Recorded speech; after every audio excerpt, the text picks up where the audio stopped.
This is the Titan submersible vessel. The underwater sub is used to take travellers on deep-sea explorations of the Titanic wreckage at the bottom of the North Atlantic Ocean. But after making the descent on Sunday, the ship lost contact and has been missing ever since.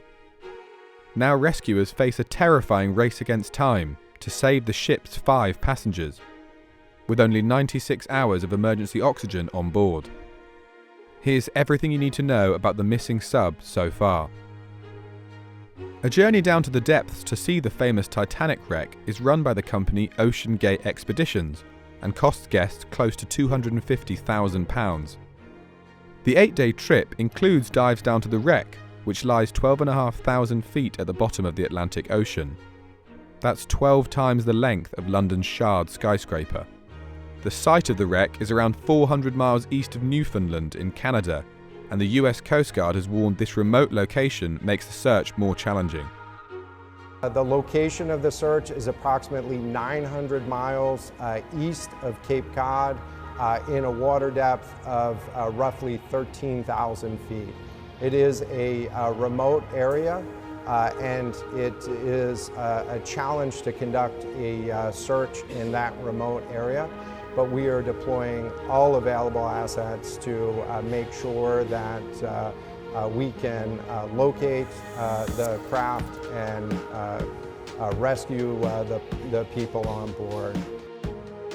The Titan sub was not alone in its trip, with its transport vessel, the Polar Prince, staying afloat above water.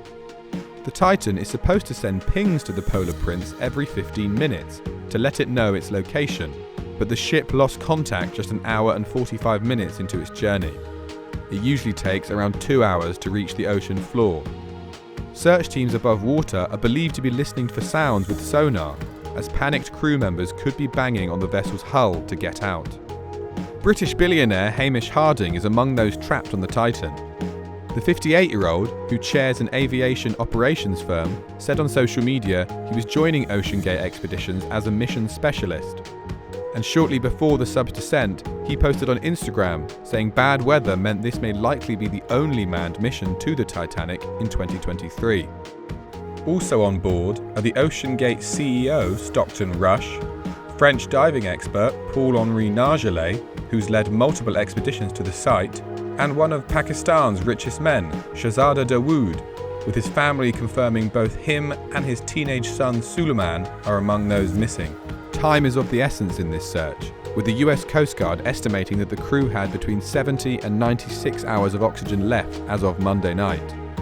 That would leave until Thursday before supplies run out, and some experts have given the rescue operation just a 1% chance of success. And it's also thought there's no way to open the sub from the inside. The doors are thought to be bolted shut, to be opened outside by the crew on the Polar Prince. It means there is no way out without being found. Images have circulated of what conditions on board the sub might look like, including a video of the company's CEO saying the machine is run with a video game controller.